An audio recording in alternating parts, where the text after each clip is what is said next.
The Kethran defense fleet hung in space like dying embers against the star-speckled void. Admiral Zephys watched through the bridge viewport as another of her cruisers exploded in a brilliant flash of white and gold. The shock wave rippled outward, carrying debris that had once been 300 souls into the endless dark. "Status report," she commanded, her forearms working frantically at the command console. Her translator implant converted her chittering speech into standard galactic common for the mixed crew. 27 ships remaining, Admiral," replied Commander Thek, his reptilian features grim. "The Vorak dreadnoughts are maintaining their siege formation. They're not even trying to finish us quickly anymore." Zephys felt her mandibles click in frustration. The Vorak Empire had appeared in their system 6 rotations ago with a fleet that dwarfed anything the Kethran Republic had ever assembled. Massive black ships bristling with plasma cannons and particle beam arrays. Ships that seemed to absorb light rather than reflect it, making them appear like holes punched through reality itself. The siege had begun immediately. No negotiations, no terms offered. The Vorak simply surrounded the 3 inhabited worlds of the Kethran system and began their systematic destruction. First, the orbital stations, then the defense platforms, and finally the fleet itself. "Communications? Any word from the other systems?" Zephys asked, though she already knew the answer. "Negative, Admiral. We've sent distress signals to every member world of the Galactic Alliance. Radio silence on all frequencies." Of course there was silence. The Kethran system lay on the outer rim of Alliance space, far from the core worlds where the powerful civilizations maintained their fleets. It would take weeks for any meaningful help to arrive, assuming anyone even bothered to respond. The Kethrans were a minor species, recent additions to the Alliance with little political influence. Another explosion lit up space as one of their frigates succumbed to concentrated fire. Zephys closed her primary eyes in grief. Each ship represented not just military hardware but families, communities, entire cultures that would be lost forever if they failed here. "Admiral, we're receiving a transmission from the Vorak flagship," reported the communications officer, her blue-scaled face tight with fear. "Put it through." The main screen flickered to life, showing the imposing figure of Warlord Kravex. The Vorak commander stood nearly 3 meters tall, his exoskeleton a deep purple-black that seemed to shift and flow like living shadow. Multiple eyes glowed red in his triangular head, and his speaking appendages moved with mechanical precision. "Admiral Zephys of the Kethran Republic." Kravex's voice rumbled through the bridge speakers, each word carefully enunciated in perfect galactic common. "You have fought with more courage than I expected from your species. Your tactical adaptations have been adequate." Zephys forced herself to remain calm. "Warlord Kravex, are you prepared to discuss terms?" A sound that might have been laughter emerged from the Vorak commander. "Terms? You misunderstand the situation, Admiral. This is not a negotiation. This is a demonstration." "Demonstration of what?" "Of why the Galactic Alliance's policy of expansion has failed. You collect weak species, grant them membership, promise them protection. But when true strength arrives, where are your protectors? Where are the mighty Altarian fleets, the Zephyrian battle groups, even the aggressive Centaurians?" Kravex gestured with one clawed appendage. "Nowhere. You are alone because you are expendable." The words hit like physical blows. Zephys had harbored the same fears, but hearing them spoken aloud made them real in a way that terrified her. "The Vorak Empire offers a different path," Kravex continued. "Strength respects strength. Submit now, and your species will serve a purpose in our expansion. Continue this futile resistance, and we will simply harvest what we need from your worlds and move on." "We will never submit to conquest," Zephys replied, proud that her voice remained steady. "Then you have chosen extinction. I grant you 1 rotation to reconsider. After that, We will demonstrate why the Vorak Empire conquered 47 star systems in the past cycle, while your alliance deliberates and delays." The transmission ended, leaving the bridge in heavy silence. Zephys looked around at her officers, seeing her own despair reflected in their faces. They had fought brilliantly, using every tactical innovation they could devise. Their ships were fast and maneuverable, their crews skilled and determined. But it hadn't been enough. "Begin evacuation of non-essential personnel to the planet," she ordered quietly. "If we're going to make a final stand, let's at least save who we can." As her crew began the grim task of preparation, Zephys turned back to the viewport. In the distance, the Vorak fleet maintained its perfect formation. Massive dreadnoughts arranged in a sphere around the system's primary world, smaller cruisers and destroyers filling the gaps. It was a formation designed for total control, for preventing any escape. She thought about her homeworld below, about the billions of Kethrans who had looked to the stars with hope when they first achieved spaceflight. They had dreamed of finding friends among the cosmos, civilizations that shared their values of cooperation and mutual advancement. The Galactic Alliance had seemed like that dream made real. But dreams, she reflected bitterly, meant nothing when faced with the brutal reality of superior firepower. Hours passed as the evacuation proceeded. Civilian transports launched from the remaining military vessels, carrying technicians, medics, and junior officers to the relative safety of the planet's surface. It wouldn't save them in the end, but it might buy them a few more days of life. "Admiral," called Commander Thek, "we're picking up some unusual readings from the outer system." "Define unusual." "Gravitational distortions near the 7th planet. They're significant. Almost like something massive is moving through the gas giant's atmosphere." Zephys frowned. The 7th planet was a bloated gas giant with a dense, poisonous atmosphere. Nothing could survive in those crushing depths, certainly nothing large enough to create gravitational distortions. Could it be some kind of Vorak weapon? Something they're preparing to deploy? Negative, Admiral. The distortions don't match any known Vorak technology. They're too... He paused, consulting his instruments. Too chaotic. Vorak systems are always precisely calibrated. "Show me." The main screen switched to long-range sensors focused on the distant planet. At first, Zephys saw nothing unusual, just the swirling bands of toxic gas that made up the planet's outer atmosphere. Then she noticed it, subtle changes in the cloud patterns, as if something massive was moving beneath the surface layers. "There," Thek pointed with one clawed finger. "Depth approximately 2,000 kilometers. Mass readings suggest something at least as large as a Vorak dreadnought." "But that's impossible. Nothing could operate at that depth and pressure." "Agreed, Admiral. Unless..." Thek's voice trailed off. "Unless what?" "Unless it's not from around here." Before Zephys could respond, new alarms began sounding throughout the bridge. The Vorak fleet was moving, abandoning their siege formation for the first time since arriving in the system.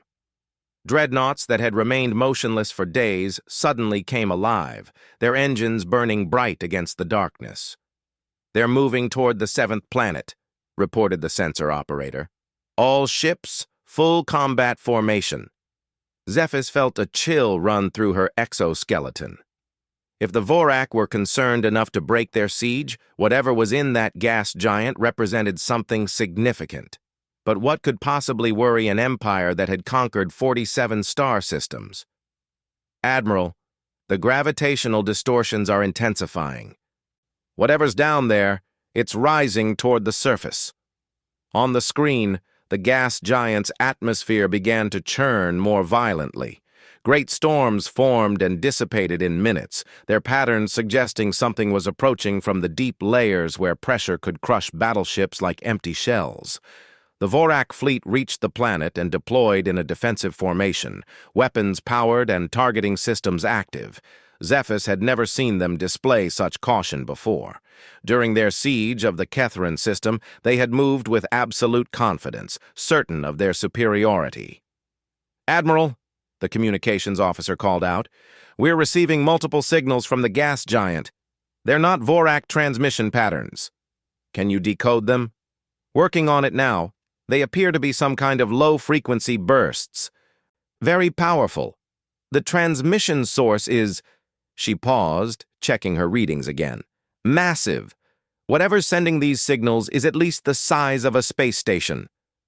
The atmosphere of the gas giant suddenly erupted in a pillar of superheated gas that stretched thousands of kilometers into space. Lightning arced through the column of plasma, creating patterns that almost looked deliberate, and rising through the heart of that impossible geyser, something began to emerge. At first, it was just a shadow against the blazing column of gas. Then details became visible. Angular surfaces that didn't match any known ship design, hull sections that seemed to be made of some kind of dark metal that absorbed rather than reflected light. But unlike the Vorak ships, this vessel radiated a sense of controlled power, of technology that had been pushed far beyond normal limits. "Size analysis complete, Admiral," Thek reported, his voice filled with awe. "That ship is 14 kilometers long and nearly 4 kilometers wide. It masses approximately 50 million tons." Zephys stared at the screen in disbelief. The ship was larger than anything in the Vorak fleet, larger than any vessel in the recorded history of the Galactic Alliance, and it was still rising, shedding streams of superheated gas as it cleared the planet's atmosphere. The vessel's hull began to change as it emerged fully into space. Panels slid open along its length, revealing weapons emplacements that glowed with their own internal light. Point defense systems tracked across its surface like searching eyes, and along its sides, symbols became visible, angular marks that looked almost like letters in some unknown script. "Admiral," the communications officer called out urgently, "we're receiving a transmission. It's directed at us specifically, not a general broadcast." "From the new ship?" "Yes, Admiral. The signal is incredibly clear, as if they're using technology far more advanced than our own communication systems." "Put it through." The bridge speakers crackled with static, then cleared to reveal a voice speaking in perfect galactic common. But there was something different about the accent, something that suggested the speaker's native language was very different from any known galactic tongue. "Kethrin vessels, this is Captain Sarah Chen of the Terran Navy ship Leviathan. We received your distress signal 7 days ago and came as quickly as possible. We understand you're under attack by hostile forces. Please respond if you are able to receive this transmission." The bridge fell silent. Terran?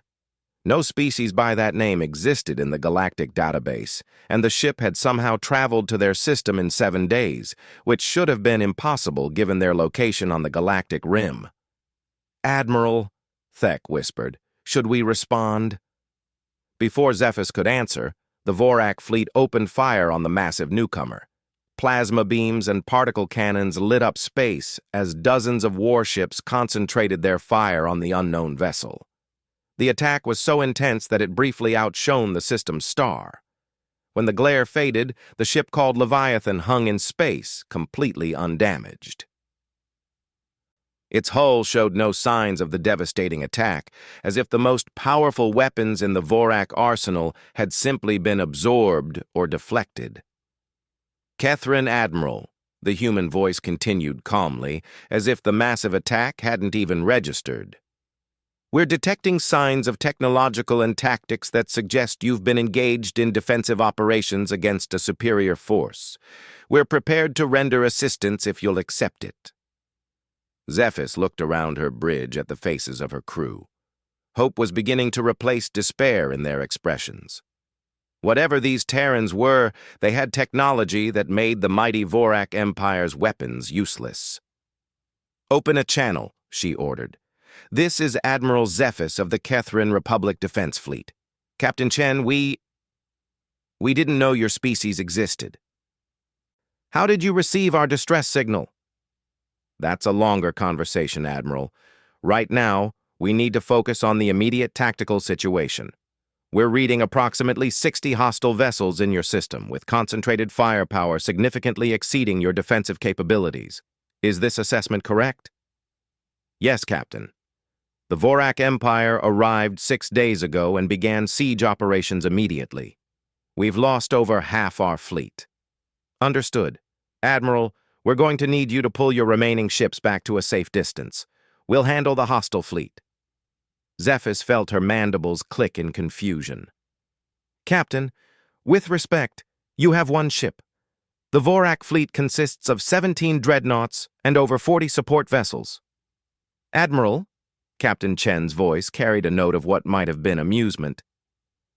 You clearly haven't encountered humans before. One ship is all we need. As if responding to her words, the Leviathan began to move. But it didn't move like any ship Zephys had ever seen. Instead of the smooth acceleration of conventional drive systems, it simply appeared to slide through space as if the laws of physics didn't apply to it. No engine flare, no visible propulsion, just fluid motion that defied understanding. The Vorak fleet, recovering from their failed attack, began to reposition for a coordinated assault. But before they could complete their formation, the human ship acted. Light erupted from the Leviathan's weapons arrays. But this wasn't the familiar glow of plasma or particle beams. This was something else entirely. Streams of energy that seemed to bend space itself around them. When they struck the Vorak ships, the results were devastating and immediate. The first dreadnought simply ceased to exist. Not destroyed, not exploded. It was there one moment and gone the next, leaving only empty space where 50,000 tons of warship had been. What just happened? Zephys whispered. I believe, Commander Thek said slowly, we just discovered why the rest of the galaxy should be very glad humans are on our side. The second Vorak dreadnought died as silently as the first. One moment it was there, weapons blazing as it tried to target the human ship. The next, it was simply gone. Not even debris remained to mark where it had existed. Admiral Zephys gripped her command chair as she watched the impossible battle unfold. The Leviathan moved through the Vorak formation like death incarnate, its weapons reaching out to erase ships that had seemed invincible moments before. But what terrified her more than the raw destructive power was the precision of it all. Commander Thek, are you analyzing their attack patterns? Yes, Admiral, but I don't understand what I'm seeing. The humans aren't just destroying ships. They're targeting specific systems first. Watch this next strike. On the screen, one of the Vorak cruisers suddenly went dark. Its weapons stopped firing, its engines cut out, but the ship remained intact. Seconds later, smaller craft began launching from the disabled vessel, escape pods carrying the crew to safety. They disabled it without killing the crew, Zephys said in wonder. But how did they know which systems to target so precisely? Her answer came from Captain Chen's voice over the communication channel. Admiral, we're disabling ships where possible to minimize casualties. However, vessels that continue aggressive action against your fleet will be destroyed completely. Please advise your ships to maintain defensive positions. Captain, Zephys replied, how are you tracking so many targets simultaneously? My sensors show your ship firing at 12 different vessels at once. Our tactical systems are advanced, Admiral. We've also had significant experience with this type of engagement scenario. Warlord Kravex's voice suddenly cut across the channel. Unknown vessel. You will identify yourself immediately and explain your presence in this system. You are interfering with a legitimate military operation. Captain Chen's response was immediate and cold. Warlord Kravex, I presume. This is Captain Sarah Chen of the Terran Navy. Your legitimate military operation involves unprovoked attacks on civilian populations and systematic destruction of non-combatant infrastructure. That makes this a war crimes scenario under both Galactic Alliance protocols and our own military code. Terran? Kravex's voice carried a note of confusion. No such species exists in the galactic database. You are clearly using false identification to mask illegal interference. Your database is incomplete, Warlord. The human species has been active in this galaxy for longer than you might expect. We've simply chosen to remain discreet until circumstances require intervention. Another Vorak ship vanished from space as the Leviathan's weapons found their target. The human ship continued its deadly dance through the enemy formation, never staying in one position long enough for the Vorak vessels to coordinate their fire effectively. "This is impossible," Thek muttered, staring at his sensor readings. "Admiral, the human ship is operating at velocities that should be physically impossible for something that size. And those weapons, I can't even identify the energy signatures." Zephys watched as the Leviathan suddenly appeared directly between two Vorak destroyers. Both ships opened fire at point-blank range, their plasma cannons creating a brilliant explosion of energy between them. When the light faded, both destroyers were gone. But the human ship remained completely undamaged. "Captain Chen," she called out, "your vessel appears to be immune to their weapons. What kind of defensive systems are you using?" "Classified technology, Admiral. Let's just say we've learned to expect heavy resistance when we operate in hostile territory. Our ships are designed accordingly." The Vorak fleet was beginning to show signs of panic. Ships that had maintained perfect formation throughout the siege now broke ranks, some attempting to flee while others launched desperate attacks. But the Leviathan seemed to be everywhere at once, cutting off escape routes while methodically dismantling the fleet. "All Vorak vessels," Captain Chen's voice carried across the communication channels, "you have 30 seconds to power down weapons and prepare for surrender. Ships attempting to flee the system or continuing hostile action will be destroyed." Warlord Kravex's response was filled with rage. "We are the Vorak Empire. We do not surrender to unknown species using impossible technologies. All ships, concentrate fire on the alien vessel. Full power." What followed was the most intense weapons barrage Zephys had ever witnessed. Every remaining Vorak ship opened fire simultaneously, creating a sphere of destructive energy around the Leviathan. The combined firepower was enough to sterilize a planet's surface, focused on a single target barely 14 kilometers long. The explosion was visible from the outer system. For nearly a minute, space itself seemed to burn as exotic energies interacted in ways that defied understanding.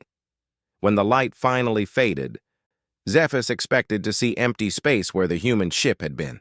Instead, the Leviathan hung motionless in the exact center of the devastation, completely untouched. Its hull showed no damage, no energy discharge, nothing to indicate it had just survived an attack that should have reduced it to atoms. "Impressive," Captain Chen said calmly. "Admiral, you might want to record this for your military archives. It's rare to see that level of coordinated fire discipline from an aggressive species." "Captain," Zephys managed to say, "how is that possible? The energy levels we just recorded should have destroyed anything made of conventional matter." "Conventional matter, yes, but humans stopped building ships from conventional matter some time ago. Admiral, we need to discuss surrender protocols for the remaining hostile vessels." As if to punctuate her words, the Leviathan's weapons came alive again. This time, instead of the focused beams that had destroyed individual ships, streams of energy reached out toward every remaining Vorak vessel simultaneously. But instead of destruction, the weapons seemed to wrap around each ship like glowing nets. "What are they doing?" Thek asked, watching as the Vorak ships began to slow and stop, their engines cutting out one by one. "Disabling propulsion and weapon systems across the entire fleet," Captain Chen explained. "We call it a pacification field. It overrides the control systems without damaging the hull integrity or life support." Within minutes, the entire Vorak fleet hung motionless in space. 60 warships that had terrorized the Kethrin system for nearly a week, reduced to helpless scrap by a single human vessel in less than an hour. "This is Warlord Kravex," came a transmission from the Vorak flagship, the rage in his voice replaced by something that might have been fear. "What are your terms?" "Unconditional surrender," Captain Chen replied immediately. "Your ships will be held under guard while we discuss the terms of your repatriation with both the Galactic Alliance and your own government. Your military personnel will be transferred to secure facilities for processing." Processing? War Crimes Tribunals, Warlord. Your attack on this system was unprovoked aggression against a member species of the Galactic Alliance. Under both galactic and human law, that makes you and your officers subject to prosecution. There was a long silence before Kravex responded. "And if we refuse these terms?" Captain Chen's voice became cold as deep space. "Warlord, you've just witnessed what happens to ships that resist. Your choice is surrender or destruction. I'd recommend surrender." Zephys listened to the exchange with growing amazement. In less than an hour, these humans had accomplished what the entire Kethrin defense fleet couldn't achieve in 6 days of fighting. But more than the raw power they displayed, it was their efficiency that impressed her. No wasted motion, no unnecessary destruction, just the precise application of overwhelming force to achieve their objectives. "Captain Chen," she called out, "on behalf of the Kethrin Republic, I want to express our gratitude for your intervention. You saved our entire system." "You're welcome, Admiral. Though I should mention this wasn't entirely altruistic. We've been tracking Vorak expansion into this sector for some time. They've been using similar tactics across multiple systems, and we decided it was time to put a stop to it." "You've been tracking them? For how long?" "Several months. The Vorak Empire has been expanding rapidly, using overwhelming force against species that can't effectively resist. It's a pattern we recognize from our own history." "Your own history?" "Humans have dealt with aggressive expansion before, Admiral, both as targets and, unfortunately, as perpetrators. We've learned that the only effective response to unprovoked aggression is decisive intervention." As Zephys processed this information, she noticed something on her sensors. "Captain, I'm detecting multiple new contacts entering the system. They appear to be more human vessels." "Correct, Admiral. The Leviathan is the advanced scout for a larger task force. We wanted to assess the situation before committing additional resources." "How many ships are coming?" 23 vessels of various classifications. The Vorak expansion in this sector requires a comprehensive response. Zephys felt her mandibles click in amazement. 24 human ships, each potentially as powerful as the Leviathan. It was a force capable of challenging any fleet in the known galaxy. "Admiral," Commander Thek called out, "the incoming human vessels are massive. The smallest one is still larger than any Kethrin battleship." On the screen, the human fleet began to materialize from whatever method of travel they used. Each ship was different, unique in design, but sharing the same angular predatory lines as the Leviathan. Some were clearly warships, bristling with weapons arrays and defensive systems. Others appeared to be support vessels, massive craft that could serve as mobile bases or shipyards. "Captain Chen," Zephys said carefully, "may I ask where humans come from? You're not in any galactic database, yet you clearly have technology far beyond anything in known space." "That's a complex question, Admiral. Humans originated from a world called Earth, in a system that's distant from current galactic civilization. We've been spacefaring for several centuries, but we've preferred to observe rather than make contact." "Observer? For how long?" "Long enough to understand the political dynamics of this region. The Galactic Alliance has many admirable qualities, but it lacks the military strength to effectively protect its member worlds from aggressive expansion by species like the Vorak." "So you decided to intervene?" We decided to make ourselves available when needed. Admiral, your species has an impressive tactical adaptability and strong defensive instincts. With proper support, the Kethrans could become valuable allies in maintaining stability in this sector. Zephys realized what the human captain was suggesting. You're offering an alliance? We're offering partnership, Admiral. Humans prefer to work with species that share our values rather than attempting to impose our will through force. Your defense of this system, despite being outnumbered and outgunned, suggests that Kethrans understand concepts like duty, sacrifice, and protection of civilian populations. And in return? In return, you gain access to human technology and military support, not as a subject species, but as equals working toward mutual goals. The offer was beyond anything Zephys had dared to hope for. Alliance with a species this advanced could transform not just the Kethran system, but their entire civilization. But she had to ask the obvious question. Captain, why haven't humans made contact with the Galactic Alliance directly? Your technology suggests you could demand almost any terms you wanted. Because demanding terms through force makes you no better than the Vorak, Admiral. True alliances are built on mutual respect and shared objectives, not superior firepower. As if to emphasize the point, several of the human ships began deploying smaller craft toward the disabled Vorak vessels. But instead of weapons platforms, these appeared to be designed for rescue and medical operations. We're dispatching medical teams to check on the Vorak crews, Captain Chen explained. Even enemies deserve proper medical care once hostilities have ended. Zephys watched in amazement as human rescue teams began boarding the Vorak ships. It was a level of humanitarian concern that she had rarely seen in galactic conflicts.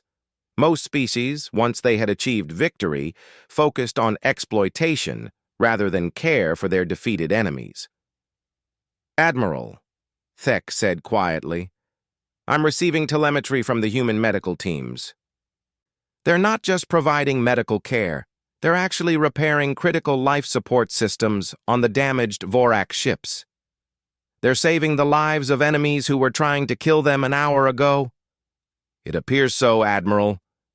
Over the communication channel, Captain Chen's voice carried a note of satisfaction.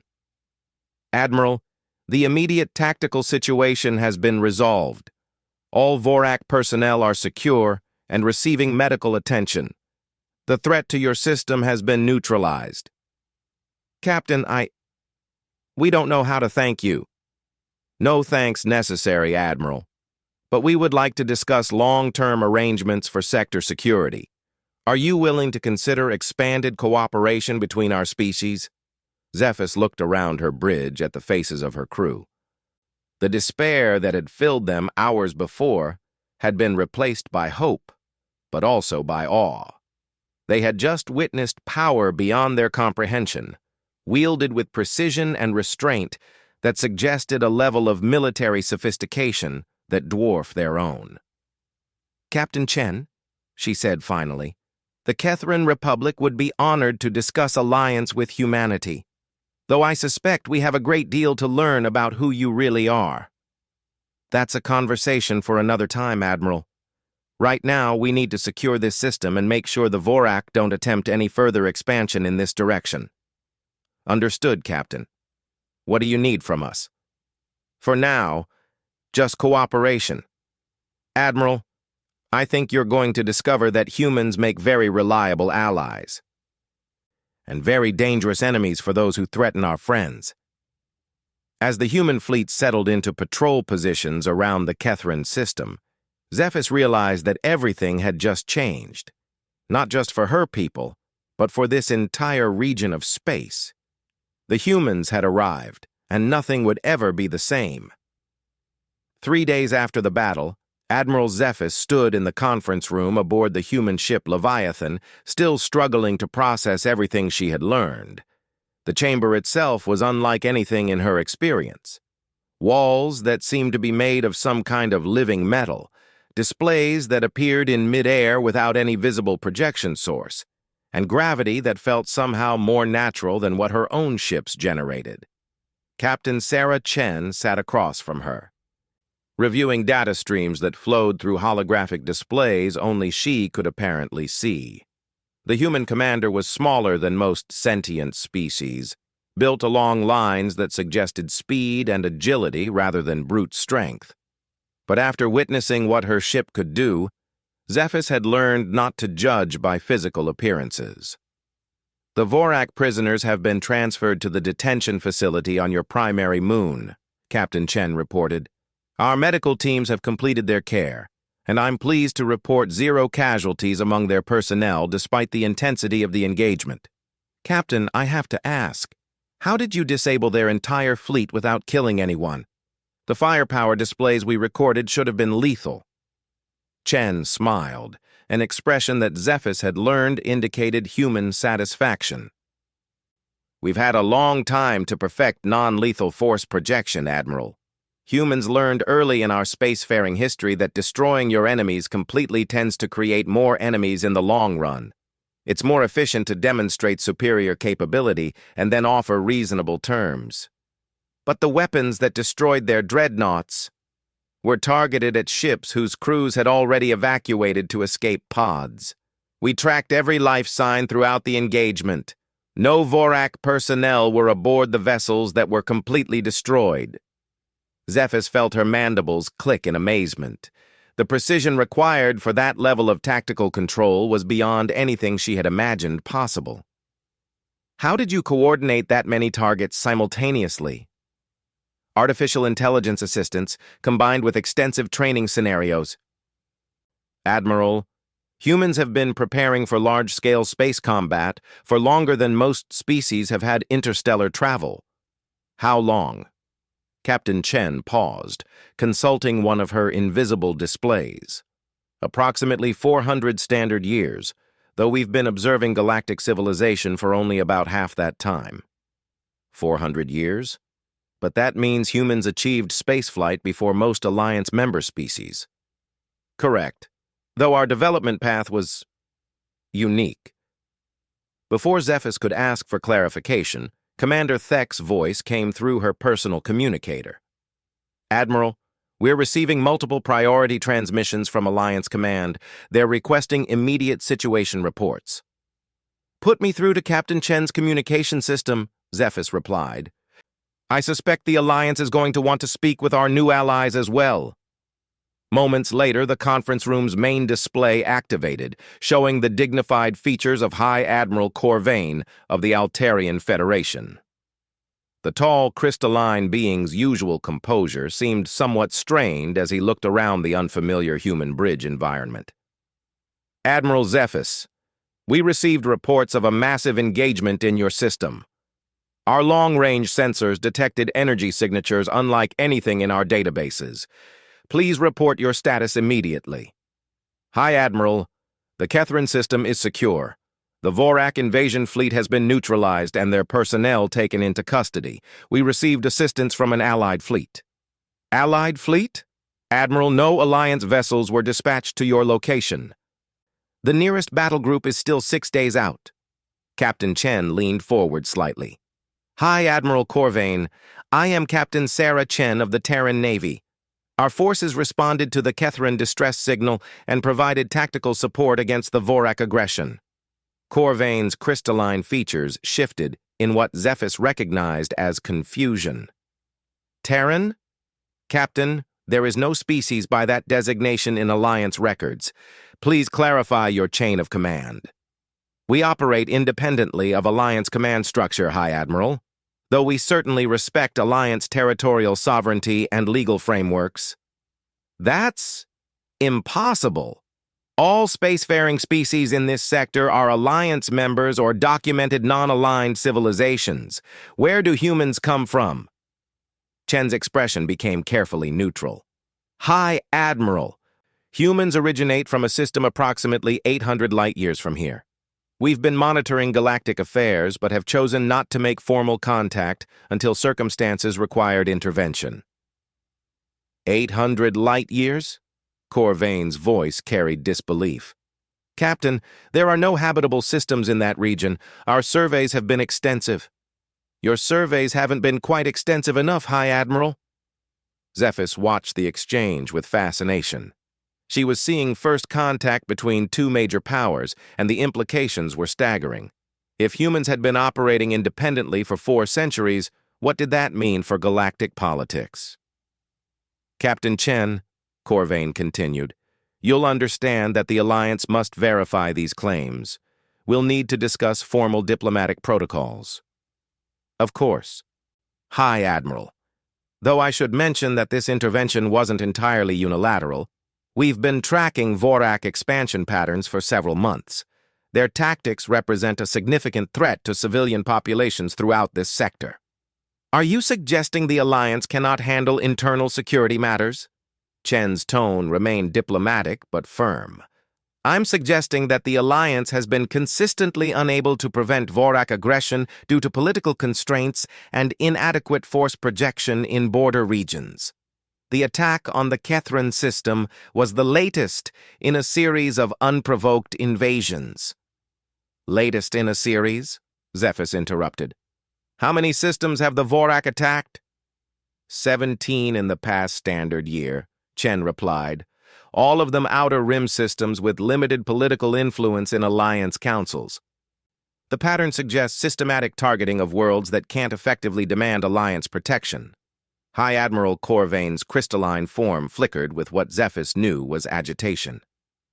Captain, these are serious allegations. If you have evidence of unreported Vorak aggression, we have complete tactical records of every engagement, High Admiral, including communications intercepts that suggest Vorak leadership specifically targeted systems they believed would receive minimal alliance response. The admission hung in the air like a physical weight. Zephys realized she was witnessing a moment that would reshape galactic politics. The Alliance's failure to protect its member worlds was being exposed by a species that had apparently been watching from the shadows for decades. High Admiral, she said carefully, if I may interject, the human intervention saved my entire system. Without their support, billions of Kethran civilians would have been killed or enslaved. Admiral Zephys, I understand your gratitude, but these matters require careful diplomatic consideration. We cannot simply accept the intervention of unknown military forces, regardless of their intentions. Captain Chen stood, her movement fluid and purposeful. High Admiral, with respect, you're missing the larger tactical picture. The Vorak invasion of this system wasn't an isolated incident.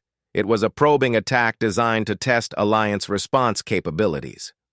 Explain. Warlord Kravex has been documenting Alliance response times and force deployment patterns across the Outer Rim. His attacks have been carefully timed to occur in regions where effective Alliance response would take weeks or months. He's preparing for something much larger. What kind of evidence do you have for this assessment? Chen gestured, and the conference room's displays came alive with tactical data. Star charts showing Vorak fleet movements, communication intercepts, and detailed analysis of attack patterns across multiple systems. Our intelligence services have been monitoring Vorak strategic communications for some time, Chen explained. They're not just expanding randomly. They're mapping Alliance defensive capabilities in preparation for a coordinated campaign against multiple systems simultaneously. Zephys studied the data with growing horror. The Vorak attacks she had thought were isolated incidents were actually part of a comprehensive intelligence-gathering operation. Her system hadn't been targeted for conquest. It had been targeted as a test case. How many systems are they planning to attack? She asked. Based on their communication patterns, approximately 40 systems across the Outer Rim. All of them positioned to prevent effective Alliance response due to distance and political considerations. High Admiral Corvain was silent for several minutes, processing the implications. Finally, he spoke. Captain Chen, assuming this intelligence is accurate, why hasn't humanity made formal contact with Alliance leadership to share this information? Because formal contact requires extensive diplomatic negotiations that would take months or years to complete. By then, the Vorak would have completed their expansion and presented the Alliance with a fait accompli. So you chose unilateral military intervention. We chose to protect civilian populations from unprovoked aggression, High Admiral. Whether that intervention was unilateral depends on your definition of legitimate authority. Zephys realized what the human captain was implying. You're suggesting that the Alliance's failure to protect its member worlds delegitimizes its claim to territorial authority. I'm suggesting that authority derives from the ability and willingness to fulfill protective responsibilities, Chen replied. When those responsibilities are abdicated, affected populations have the right to seek protection elsewhere. The statement was a direct challenge to Alliance authority, but it was also undeniably true. The Kethrin system had sent distress signals to every Alliance member world, and the only response had come from humans who weren't even supposed to exist. Captain, Corvain said slowly, what are humanity's long-term intentions regarding this sector? Stability, High Admiral. We want to prevent further Vorak expansion and ensure the security of civilian populations. Whether that's accomplished through Alliance reformation or alternative arrangements depends largely on Alliance willingness to address systemic defensive inadequacies. You're talking about a fundamental restructuring of galactic politics? High Admiral, galactic politics are restructuring themselves regardless of our preferences. The Vorak expansion represents just one example of how current Alliance frameworks are inadequate to deal with modern security challenges. We can either participate in finding solutions or watch while civilian populations suffer. Zephys looked between the two commanders, realizing she was witnessing a pivotal moment in galactic history. The humans had revealed themselves not just as a new player in galactic affairs, but as a species with the technology and strategic perspective to reshape the entire balance of power. Captain Chen, she said carefully, what would human Alliance cooperation look like in practical terms? Chen smiled again. Admiral, humans prefer collaborative approaches to security challenges. We'd be interested in establishing formal Alliance membership, assuming we could work together on modernizing defense frameworks to prevent future Vorak-style expansion. Alliance membership? Complete diplomatic and military integration, High Admiral. Humans have extensive experience with collective security arrangements. We believe our capabilities could significantly enhance Alliance defensive readiness. And if the Alliance isn't interested in modernization? Chen's expression became serious. Then we'll continue to respond to distress signals from civilian populations regardless of political considerations. High Admiral, humans have a saying, evil triumphs when good people do nothing. We've decided that doing nothing isn't an option. High Admiral Corvain was silent for a long moment. Finally, he spoke. Captain, I'll need to discuss these matters with the Alliance Council immediately. In the meantime, what are your intentions regarding the Vorak prisoners and territorial control of this system? The Vorak personnel will be turned over to Alliance authority for prosecution under existing war crime statutes. As for territorial control, the Kethrin system remains under Kethrin sovereignty. We're simply providing security assistance at Admiral Zephys's request. And how long will that security assistance continue? Chen looked directly at Zephys. As long as it's needed and wanted, Admiral. Humans believe in long-term commitments to our allies. Zephys felt a surge of gratitude mixed with apprehension. The humans were offering more than just military protection. They were offering partnership in reshaping galactic civilization. But accepting that partnership would mean acknowledging that the Alliance had failed in its fundamental responsibility to protect member worlds. High Admiral, she said finally, I formally request that the Alliance consider Captain Chen's proposals for enhanced defensive cooperation. The Kethrin Republic believes that humanity could be valuable allies in maintaining galactic stability. Admiral Zephys, these matters will require extensive deliberation. With respect, High Admiral, Zephys interrupted. While the Alliance deliberates, the Vorak continue planning their expansion. and other aggressive species are watching to see whether Alliance member worlds can expect meaningful protection when threatened. Captain Chen nodded approvingly. Admiral Zephys raises an important point. High Admiral, political deliberation is important, but it can't come at the expense of civilian lives. Humans are prepared to work within Alliance frameworks, but we won't allow procedural delays to prevent necessary action. Captain, you're essentially demanding that the Alliance accept human terms or risk unilateral human intervention throughout the Outer Rim. High Admiral, we're offering partnership in addressing shared security challenges. Whether the Alliance chooses to accept that partnership or maintain ineffective status quo policies is entirely up to the Council. The transmission ended with High Admiral Corvain promising to present the situation to Alliance leadership within 48 hours. As the display faded, Zephys turned to Captain Chen with a mixture of admiration and concern.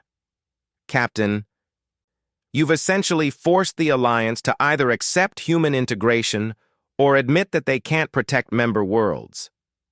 Admiral, sometimes forcing difficult choices is the only way to create positive change. The Alliance has been avoiding hard decisions about defensive inadequacies for decades. The Vorak expansion simply made those avoidance strategies unsustainable. And if the Alliance rejects human membership? Chen's smile was confident but not arrogant. Then we'll continue to respond to distress signals and protect civilian populations. Eventually, the Alliance will realize that cooperation is more effective than competition. You really believe you can reshape galactic civilization?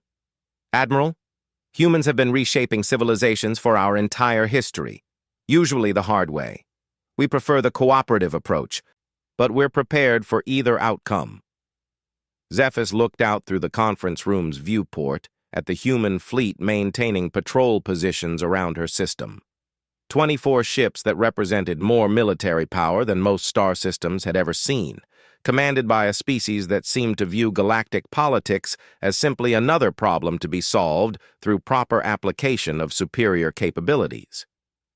Captain, she said finally, I think the galaxy is about to become a much more interesting place.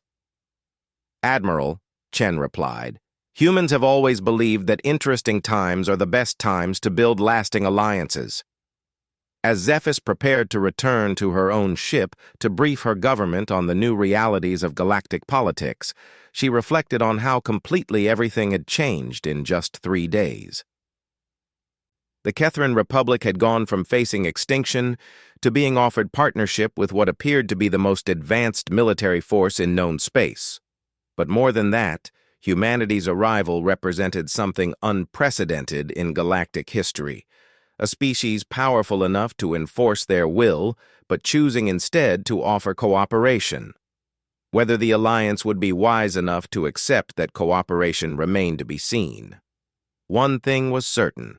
The galaxy would never again be the same as it was before a human battleship burst from the abyss to answer a desperate call for help.